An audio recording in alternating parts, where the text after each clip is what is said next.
हर कोई एक apocalyptic survival game में पहुंच गया था। लोग सुपर पावर्स के लिए पागलों की तरह लड़ रहे थे। मैं अकेला ऐसा था जिसने अनलिमिटेड मनी चुना। सब लोग मुझ पर हंसे और मुझे बेवकूफ कहा। उन्होंने कहा कि एपोकलिप्स में कैश की कोई कीमत नहीं होगी, लेकिन उन्हें कुछ पता ही नहीं था। ज़ॉम्बीज नहीं थे, सुपर पावर्स वाले जिंदा इंसान कहीं ज्यादा खतरनाक सिस्टम की घोषणा गूंज उठी। हम 300 खिलाड़ियों को सीधे गेम में उतार दिया गया है। सिस्टम ने बताया कि हम सभी असल दुनिया में मर चुके थे। जिंदगी का दूसरा मौका पाने के लिए हमें इस अपोकैलिप्टिक गेम के अंत तक जिंदा रहना होगा। फिर अगला चरण आया, स्टार्टिंग आइटम्स चुनने का समय। मैंने शेल्फ पर मौजूद चीजों पर सरसरी नजर डाली। ज्यादातर अलग अलग सुपर पावर्स थीं। बाकी खिलाड़ी उन्हें हथियाने के लिए पागलों की तरह लड़ रहे थे। मैं सीधे लिस्ट के आखिरी पन्ने पर गया। सबसे नीचे मुझे एक सिक्का दिखा जिस पर लिखा था एंडलेस वेल्थ। मैंने 2 बार नहीं सोचा, मैंने उसे तुरंत उठा लिया। मेरे क्लास मॉनिटर वांग टैंग, जो मेरे साथ ही अंदर आया था, ने माइंड कंट्रोल चुना था। मुझे वह सिक्का लेते देख वह मेरा मजाक उड़ाने से खुद को रोक नहीं पाया। मार्क, तुम्हें सच में पैसों की इतनी डेस्परेशन है? दुनिया खत्म होने वाली है। कैश तुम्हारा क्या भला करेगा? इससे पहले कि मैं कुछ जवाब देता, वह क्लास की सबसे खूबसूरत लड़की लियो रोयान की तरफ मुड़ गया। उसने एक ऐसी चीज चुनी थी जिसका नाम था द पावर ऑफ लव। मैं हर इंसान को अपने प्यार में पागल कर सकती हूँ, यहाँ तक कि ज़ॉम्बीज भी मुझ पर मोहित हो जाएंगे। सच्चे प्यार की सुरक्षा के साथ मैं तो पक्का जिंदा बचूंगी, उसने कहा। जब सभी आइटम्स चुन लिए गए तो सिस्टम फिर से बोला। उसने हर किसी एबिलिटीज को ट्रेन करने और आने वाले युद्ध की तैयारी के लिए 1 साल का समय दिया। एपोकलिप्स मोड आधिकारिक तौर पर 12 महीने बाद शुरू होने वाला था। सिर्फ एक विजेता इस गेम से बाहर निकल पाएगा। सिर्फ आखिरी जिंदा बचने वाला ही ग्रैंड प्राइज जीत सकता था। यह नियम सुनते ही हर किसी के चेहरे के भाव तुरंत बदल गए। जिन लोगों ने टीम बनाने का प्लान किया था, वे अब एक दूसरे को शक की नजरों से देखने लगे। इस सर्वाइवल गेम में कोई दोस्त नहीं था, हर कोई दुश्मन था। मैंने 1 सेकंड भी बर्बाद नहीं किया।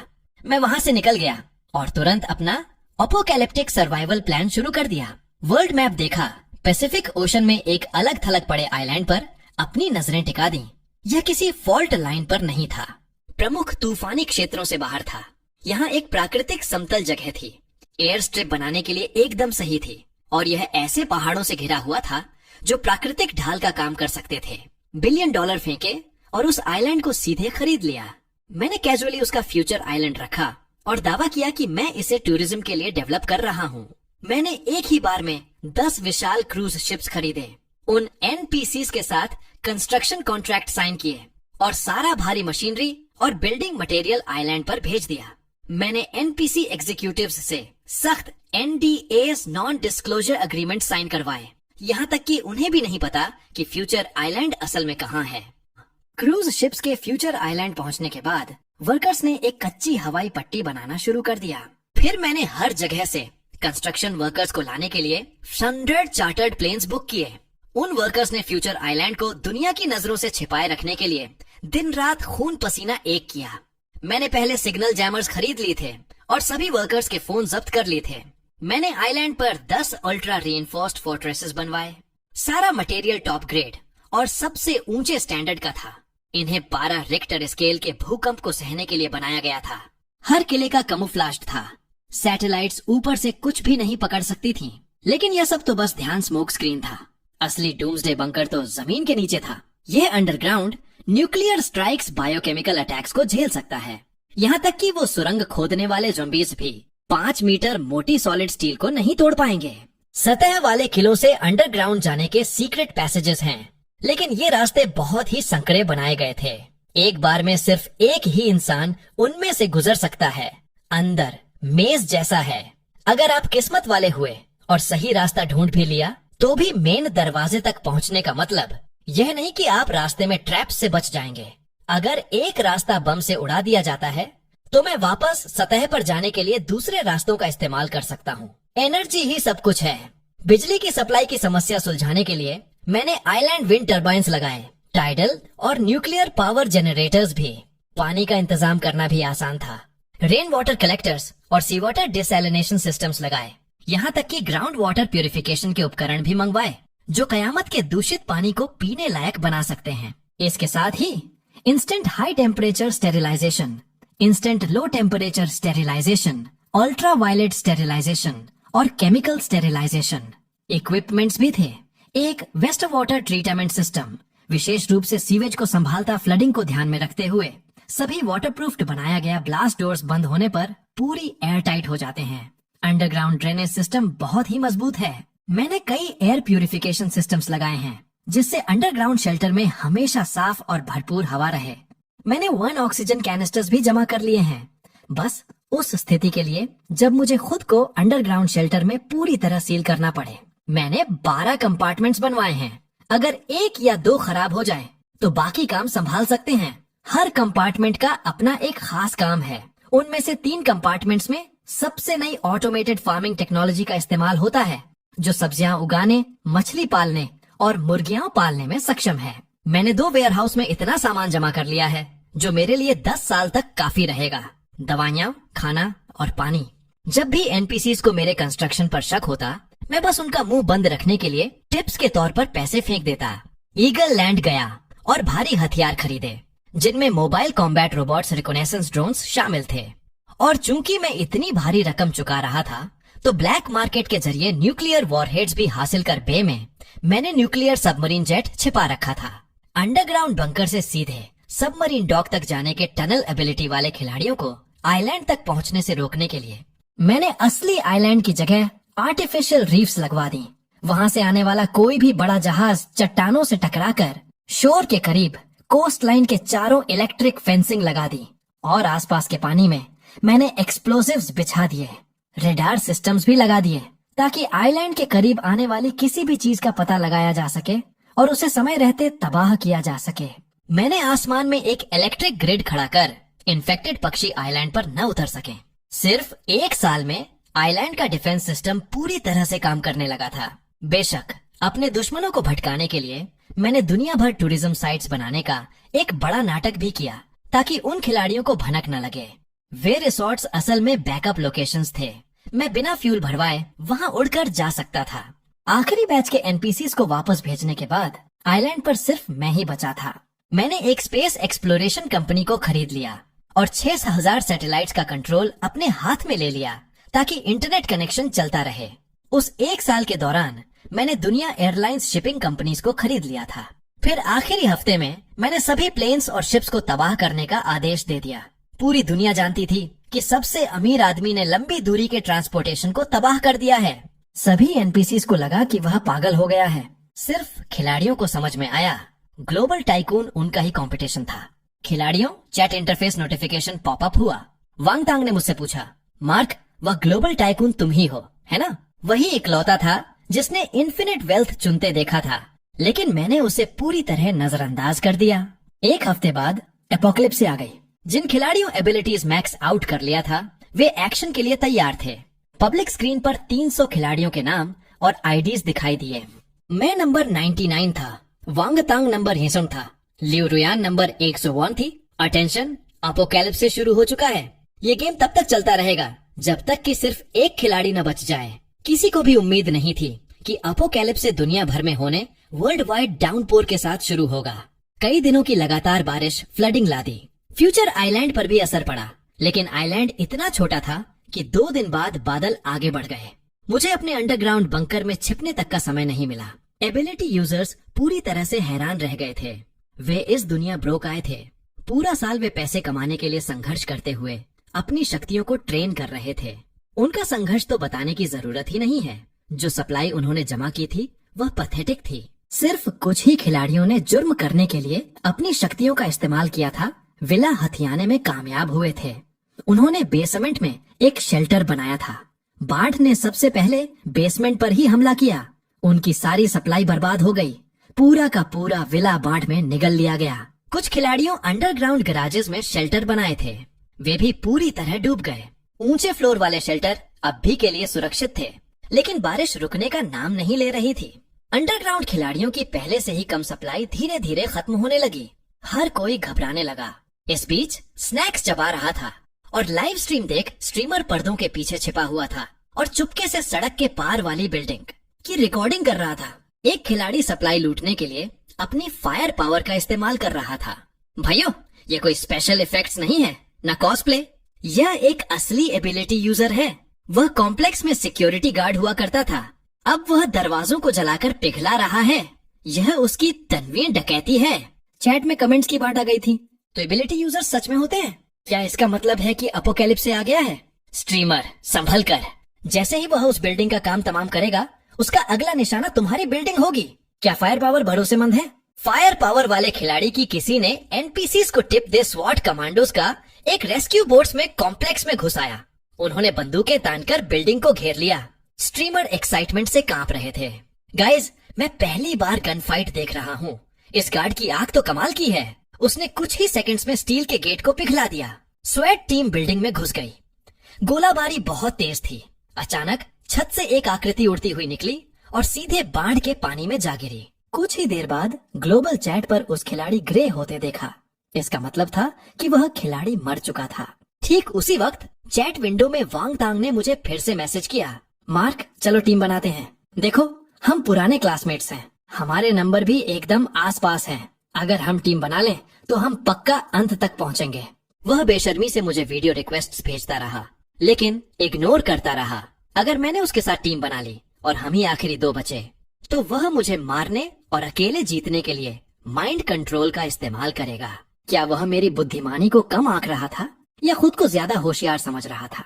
पानी और बिजली कट चुकी थी। खाना खत्म हो रहा था। 3 महीने की बाढ़ ने एनपीसीज की सारी उम्मीदें कुचल दी थीं। आखिरकार कुछ लोग यह सब बर्दाश्त नहीं कर पाए। डेस्परेट रिस्क्स उठाने लगे। हर जगह लूटपाट और आगजनी करने लगे। जिंदा बचने का रास्ता ढूंढने के लिए खिलाड़ी भी भीड़ में मिल गए थे, लेकिन एबिलिटीज को छिपाकर नहीं रखा जा सकता था। हायर अप्स का ध्यान खींच लिया। उन्होंने एबिलिटी यूजर्स को पकड़ने का सीधा आदेश जारी कर दिया। जो भी पकड़ा जाता, रिसर्च फैसिलिटीज में भेज दिया जाता। 1 महीने के अंदर 30 खिलाड़ियों के नाम पब्लिक स्क्रीन पर आ गए। अचानक खिलाड़ी डरे हुए पक्षियों की तरह हो गए थे। हर कोई खौफ में था। इस बीच मैं एक बिल्कुल ही अलग दुनिया में जी रहा था। अपनी सब्जियों को चेक कर रहा था, अपनी हवेली में गेम खेल रहा था, पूल में तैर रहा था। फ्यूचर आइलैंड तो पैराडाइज था। मैं एक बहुत ही शानदार जिंदगी जी रहा था, लेकिन अच्छे दिन ज्यादा नहीं टिकते। आखिरकार किसी ने मेरे साथ धोखा कर ही दिया। किसी वर्ल्ड चैट पर गुमनाम तरीके से पोस्ट किया, खिलाड़ी 90 साइन दुनिया का सबसे अमीर इंसान है। उसने अपोकैलिप्सिस से पहले पक्का शेल्टर्स बनाए होंगे। प्लेयर 99 को ढूंढो और हर कोई जिंदा बचेगा। लंबे समय से खामोश वर्ल्ड चैट अचानक फट पड़ी। प्लेयर 99, सामने आओ। तुम अकेले मजे कर रहे हो, जबकि हम सैकड़ों लोग यहाँ तड़प रहे हैं। इतना क्रूर और शातिर। हाँ, ऐसे खिलाड़ियों को खत्म कर दो। 99 को ढूंढो और हम सब जिंदा बचेंगे। सब लोग हमला करो। सभी खिलाड़ी पागल हो गए। वे मुझे जिंदा नोच खाने के लिए बेताब थे। मैं बस शांति से छिपकर रहना चाहता था, लेकिन तुम्हें मुझे सबके सामने लाना ही था। मैंने वर्ल्ड चैट में एक मैसेज भेजा, सब लोग शांत हो जाओ। मैं प्लेयर 99 हूँ। तुम्हें शेल्टर चाहिए? मैं तुम्हें शेल्टर दे सकता हूँ, लेकिन मैंने सिर्फ 4 देशों में शेल्टर बनाए हैं। ड्रैगन, ईगल, हांस कैंगरू, और हर शेल्टर में ज्यादा से ज्यादा 20 लोग ही आ सकते हैं। मैंने वर्ल्ड मैप पर 4 जगह मार्क कर दी। तुम लोग 200 से ज्यादा हो। तुम सब तो इसमें फिट नहीं आ सकते। फिर भी मैं तुम्हें शेल्टर का पासवर्ड दे दूंगा। जो पहले आएगा, फर्स्ट कम फर्स्ट सर्व्ड। मेरे पीछे मत आना।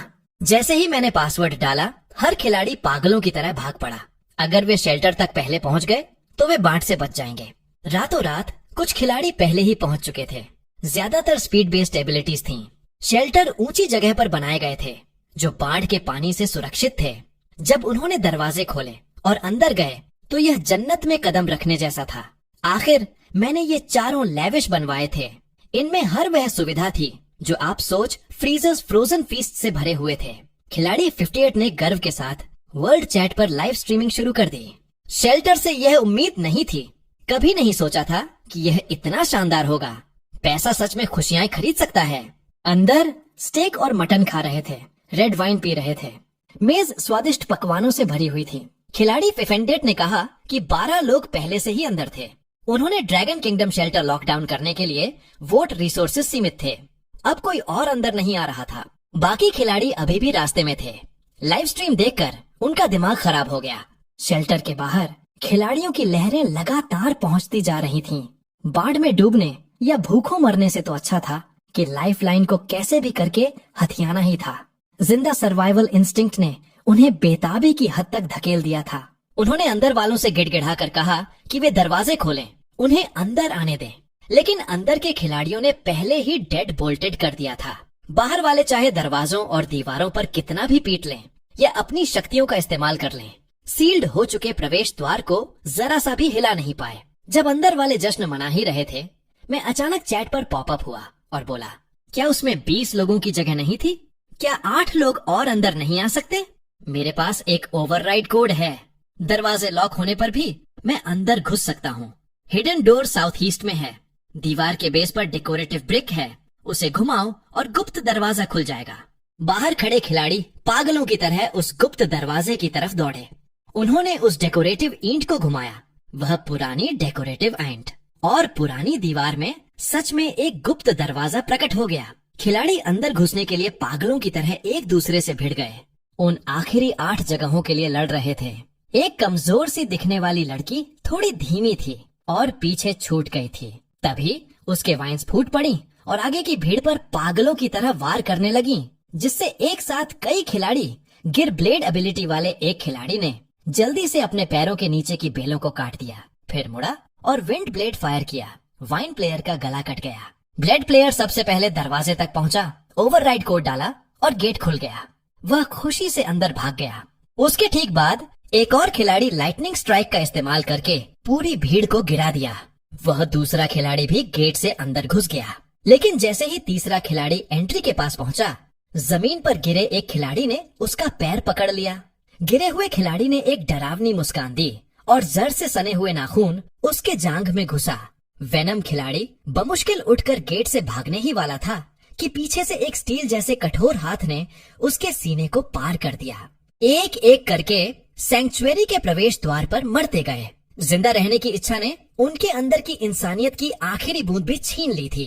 तो सिस्टम ने जो एबिलिटीज दी थी, वे ज़ॉम्बीज़ से लड़ने के लिए नहीं थीं। वे इसलिए थीं ताकि वे एक दूसरे को मार सकें। सैंक्चुअरी के अंदर वाले खिलाड़ी अब शांत नहीं बैठ सकते थे। उन सभी के रैपिड मूवमेंट की क्षमताएं थीं, लेकिन साफ तौर पर उनके पास असली फाइटिंग पावर नहीं थी। अगर वे गेट सील करके बाहर के कम्बैट स्टैट्स वाले खिलाड़ियों को अंदर आने देते हैं, तो क्या वे सिटिंग डक्स नहीं बन जाएंगे? ब्लेड और लाइटनिंग वाले खिलाड़ी जो अभी अभी अंदर घुसे थे, वे यह बात समझ गए। उन्होंने जल्दी से टीम बनाई और बाहर के खिलाड़ियों पर हमला करना शुरू कर दिया। ठीक उसी वक्त पब्लिक स्क्रीन पर संख्या तेजी से बढ़ने लगी। खिलाड़ियों की मौत का आंकड़ा लगातार बढ़ता जा रहा था। ह्यूमन नेचर हर जगह एक जैसी ही होती है। बाकी तीनों सैंक्चुरीज में भी इसी तरह की खूनी डेथ मैचेस छिड़ गई थीं। सर्वेलेंस फीड्स में मैं वांग तांग को कहीं नहीं देख पाया। वैसे भी वह कभी किसी सैंक्चुरी में जाता ही क्यों? किस्मत से वांग तांग ने उसी वक्त मुझे मैसेज किया, मार्क, हमें देखो, एलाइड नहीं किया, फिर भी हम कितनी अच्छी तरह मिलकर काम कर रहे हैं। हम एलाइज बनने के लिए ही पैदा हुए हैं। क्या तुम्हें मेरी पहचान उजागर करने में जरा भी शर्म नहीं आई? मुझे खतरे में डालना ये सब तुम्हारा किया धरा था। मैंने जवाब दिया, इतने नाराज मत हो। उसने कहा, अगर मैंने वह प्लान नहीं बनाया होता तो हम उन खिलाड़ियों को उनकी मौत के मुंह में कैसे भेज पाते? तुम्हें मेरे कंपटीशन को साफ करने के लिए मेरा शुक्रिया अदा करना चाहिए। जब हम बात कर रहे थे, सैंक्चुरी पूरी तरह भर चुकी थी। गेट अपने आप सील हो गया। बाहर खून की नदियां बह रही थीं। जो लोग अंदर नहीं जा पाए थे, वे अभी भी बेकार में संघर्ष कर रहे थे। अंदर वाले खिलाड़ी जश्न मना रहे थे। उन्हें अंदाजा भी नहीं था कि उनके साथ क्या होने वाला था। मैं मुस्कुराया। ये क्या हो सकता है? मैंने मुस्कुराते हुए वांग तांग से कहा, यह अफसोस की बात है कि तुम सैंक्चुअरी में नहीं हो। यह कहते ही मैंने एक बटन दबा दिया। एक ही पल में अंदर दबाए गए एक्सप्लोसिव्स फट गए। शॉकवेव ने शेल्टर के बाहर बचे हुए खिलाड़ियों को भी चीर कर रख दिया। धमाके के बाद खिलाड़ियों की संख्या 116 कम हो गई। सिर्फ 51 खिलाड़ी बचे थे। काफी देर बाद वांग तांग ने आखिरकार मुझे एक मैसेज भेजा, मैंने तुम्हें असिस्ट के लिए शुक्रिया, वरना इतने सारे खिलाड़ियों को एक शेल्टर में इकट्ठा करना लगभग नामुमकिन था। जो खिलाड़ी बिना प्लेन या शिप के फ्यूचर आइलैंड तक पहुंच सकते थे, वे अब खत्म हो चुके थे। मैं पिछले 1 साल से यही प्लान कर रहा था कि उन्हें एक साथ कैसे खत्म किया जाए। वे शेल्टर्स ही उनकी कब्रें बन गए। शेल्टर के धमाकों की खबर इतनी जल्दी न्यूज में नहीं आ सकती थी। बाकी बचे खिलाड़ियों को कोई अंदाजा नहीं था कि क्या हुआ है, लेकिन वांग तांग को तुरंत पता चल गया, जिसका मतलब था कि वह दूर से सब कुछ देख रहा था। तभी सिस्टम ने मुझे एक मैसेज भेजा, किल्स वाला खिलाड़ी बनने पर बधाई, आपको एक एक्स्ट्रा रिवॉर्ड मिलता है। मैं मुस्कुराए बिना नहीं रह सका। देखो, इस अपोकैलिप्स में जीत सर्वाइवल ऑफ द फिटेस्ट की ही होती है। 4 महीने बाद बाढ़ का पानी धीरे धीरे कम हुआ और डूबी हुई जमीन फिर से दिखाई देने लगी। सबने राहत की सांस ली, यह सोचकर डिजास्टर अब खत्म हो चुकी है। लेकिन उन्हें अंदाजा नहीं था कि बाढ़ अपने प्लेग भी लेकर आई थी। कई मरे हुए एनपीसीज ज़ॉम्बीज में बदल गए। फर्स्ट स्टेज अपोकैलिप्टिक फ्लड को पार करने वाले 101 खिलाड़ियों को बधाई। अगला है दूसरा चरण, अपोकैलिप्टिक ज़ॉम्बीज। आखिरकार अब एबिलिटीज के चमकने का समय आ गया, सो कॉल्ड नंबर 99। तो अब मरा हुआ ही समझो। उसी पल लियू रुयान ने मुझे एक प्राइवेट मैसेज भेजा, मार्क, तुम्हारे एबिलिटी नहीं है, तुम ज़ॉम्बी अपोकैलिप्स में जिंदा नहीं बच पाओगे। अगर तुम मुझे थोड़ी सप्लाई दे दो और अपनी लोकेशन बता दो तो मैं आकर तुम्हारी रक्षा कर सकती हूँ। मैंने धीरे से एक क्वेश्चन मार्क टाइप किया। मेरी शक्ति को कम मत आंकना, मैं पूरी तरह से इसी वजह से बाढ़ से बच पाया हूँ। मुझे बेशक पता था कि वह कैसे जिंदा बची लव जगाने वाली अपनी शक्ति का इस्तेमाल करके अपने पड़ोसियों से सप्लाई ठग ली थी। रेस्क्यू टीम आई तो सबसे पहले उसी को बचाया गया था। यह सब सोचकर मैंने जवाब दिया, सॉरी, मुझे कोई दिलचस्पी नहीं है। वैसे भी लियू रुयान का यह जानना कि मैं ही सबसे अमीर आदमी हूँ कोइंसिडेंस नहीं था। कॉन्टिनेंट ज़ॉम्बी वायरस फैल गया। चूंकि मैंने प्लेन्स और शिप्स पहले ही तबाह कर दिए थे, जिससे प्रशांत महासागर, पैसिफिक आइलैंड नेशंस, एंटार्क्टिका तक जाने ट्रांसमिशन रूट्स कट गए थे। बेसिक ज़ॉम्बीज से निपटना मुश्किल नहीं था, लेकिन वायरस बहुत ही तेज रफ्तार से फैल रहा था। बार बार फैलने के बाद म्यूटेशंस दिखने लगे। बिल्कुल वैसा ही प्रेडिक्ट किया स्मार्ट ज़ॉम्बीज और सुपर पावर्स वाले ज़ॉम्बीज चुपचाप सामने आने लगे। जब तक कोई ज़ॉम्बी किसी एबिलिटी यूजर का मांस खाता था, उसे उनकी शक्तियां मिल सकती थीं। खिलाड़ियों को समझ आ गया अलायंसेस के वे मर जाएंगे, इसलिए उन्होंने एक साथ मिलकर ज़ॉम्बीज के हमलों को रोकने बेसेस बनाना शुरू कर दिया। लेकिन ये बेस सिर्फ ज़ॉम्बीज से ही नहीं लड़ते थे, वे एक दूसरे से भी लड़ते थे, सप्लाई और जिंदगियों के लिए भिड़ते रहते थे।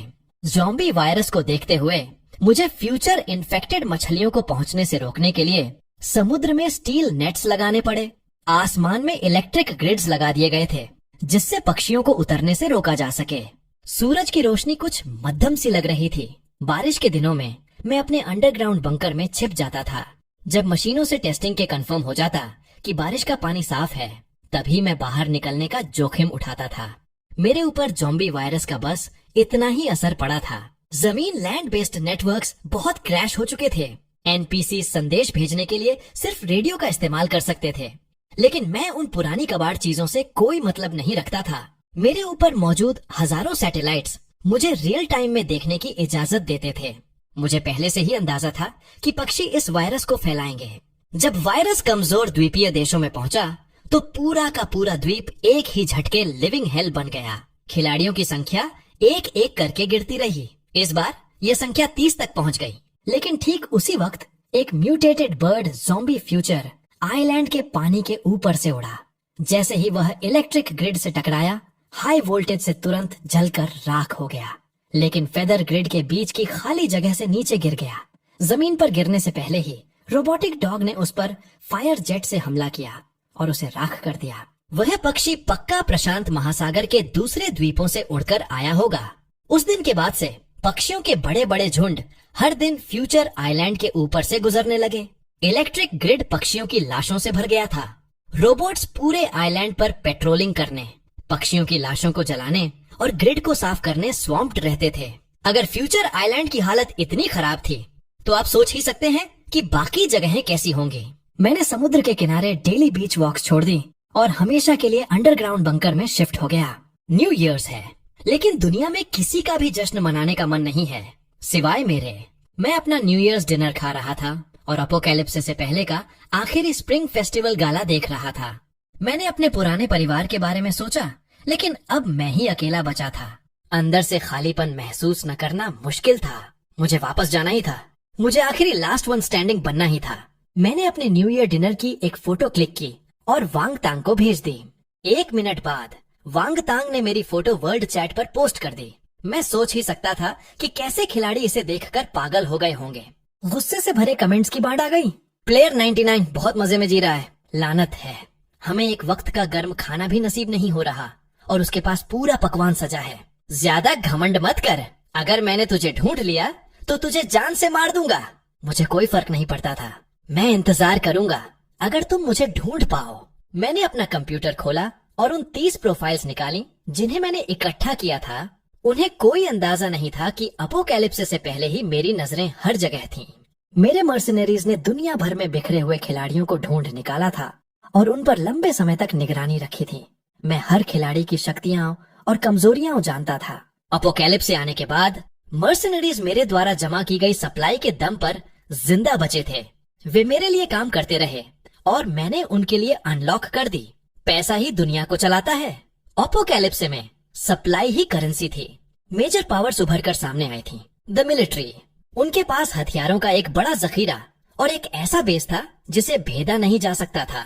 वांग तांग ने माइंड कंट्रोल का इस्तेमाल कमांड अपने हाथ में ले ली थी। ज़ॉम्बीज थे, उनके बीच ज़ॉम्बी किंग उभर आया था। वह एबिलिटी यूजर्स ज़ॉम्बीज और खिलाड़ियों को मारकर ताकत हासिल कर रहा था। लियू रुयान उस ज़ॉम्बी किंग के साथ थी, बिलवेड कंपेनियन बनकर। गैंग्स थी। वायरस फैलने से पहले ही खिलाड़ी एक होवंदरीठीस दुनिया के सबसे खतरनाक और उथल पुथल वाले देश में पहुंच गया था। अपनी शक्तियों का इस्तेमाल करके उसने गैंग्स को अपने अंडर में कर लिया था। गैंग्स आम नागरिकों को लूटकर अपनी ताकत बढ़ा रहे थे।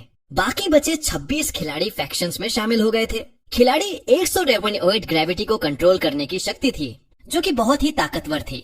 1-on-1 कॉम्बैट में कोई भी खिलाड़ी उसे हरा नहीं सकता था। फिर भी सच तो ये था कि गैंग्स वीकेस्ट फोर्स थे। स्टाइलस से प्लेयर 1.28 एवटार पर टैप किया। सबसे पहले तुम्हारा ही नंबर आएगा। तभी सिस्टम का अलर्ट फिर से गूंज उठा। 30 खिलाड़ी जिंदा डिफिकल्टी बढ़ रही है। लेवल 3 द फ्रोजन कॉन्टिनेंट में प्रवेश। कोई ब्रोकन डाउन। अपोकैलिप्स को 1 साल 5 महीने हो चुके हैं। सबकी सप्लाई खत्म हो रही है। एक आइस एज और इस ग्रह पर हर कोई मर जाएगा। लियू रुयान ने मुझे चुपके से मैसेज किया, मार्क अपने मैसेज चेक करो। मार्क, जल्दी ही इस ग्रह पर सिर्फ ज़ॉम्बीज ही जिंदा बचेंगे और मैं भी जिंदा बचूंगी। तुम मुझे रिजेक्ट करने पर पूरी जिंदगी पछताओगे। फिर उसने ज़ॉम्बी किंग के साथ अपनी एक फोटो भेजी। इसे देखकर मैंने मजाक स्नियर्ड, अगर ऐसा है तो मैं लव बर्ड्स को एक साथ ही मौत के घाट उतार दूंगा। आइस एज प्लेनेट को अपनी चपेट में ले लिया। यहाँ तक ट्रॉपिकल आइलैंड भी इससे बच नहीं पाया। फ्यूचर आइलैंड पर एक ब्लिजर्ड आया। हवा में पावर ग्रिड इसका सबसे पहला शिकार हुआ। विंड और टाइडल पावर प्लांट्स को भी भारी नुकसान पहुंचा। खुशकिस्मती से अंडरग्राउंड किले का बैकअप न्यूक्लियर प्लांट अभी भी चल रहा था। गैंग्स टूटे। उन्होंने नागरिकों रिसोर्सेस लूट ली थी। उनके अंदर की अनबन बढ़ने लगी।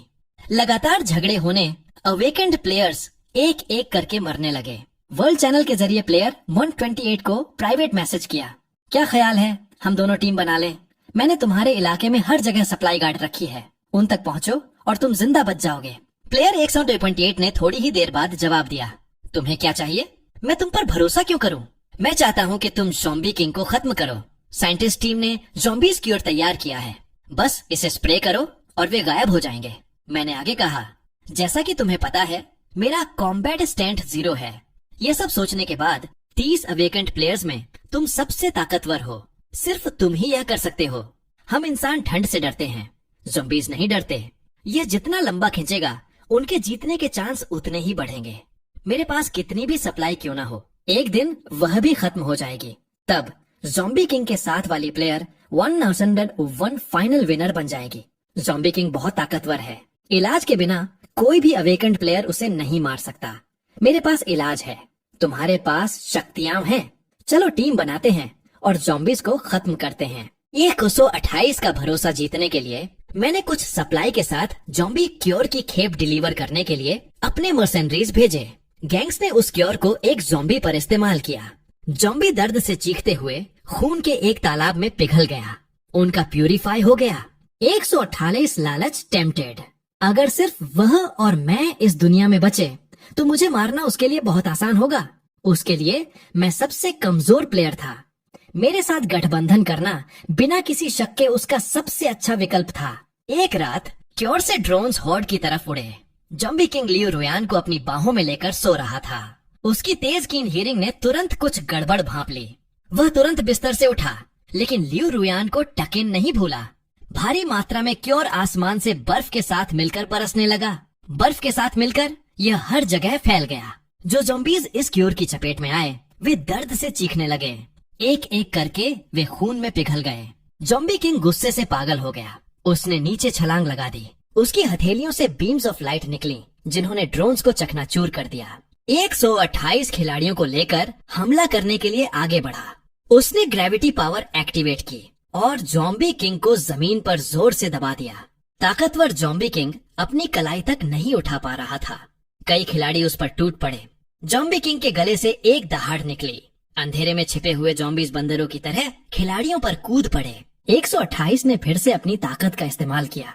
ग्रेविटी की वजह से ऊंची इमारतें टूटकर गिर बोल्डर्स उन ज़ॉम्बीज पर आ गिरे। ज़ॉम्बी किंग भी उनके साथ ही दफन हो गया। 148 के चेहरे पर विक्टोरियस ग्रिन आ गई। ये पत्थर ज़ॉम्बी किंग के टुकड़े टुकड़े करने के लिए काफी थे। बैल्कनी पर खड़ी थी। अपना चेहरा ढंकते हुए उसने एक चीख निकाली। 128 ने फ्लिक्ट। लियू रुयान के पैरों के टेरेस ढह गई। वह ऊंचाई से नीचे गिर पड़ी। उस ऊंचाई से गिरने का मतलब था पक्की मौत। एन मौके पर रबल से बाहर निकला और उसने लियू रुयान को पकड़ लिया। उसी समय उसके एक हाथ थ्रेड्स निकले जिन्होंने 128 को जकड़ लिया। 128 का चेहरा सदमे से पीला पड़ गया। उसे कभी नहीं पता था कि ज़ॉम्बी किंग के पास मूव भी है। ज़ॉम्बी किंग ने उसे धीरे से खींचा।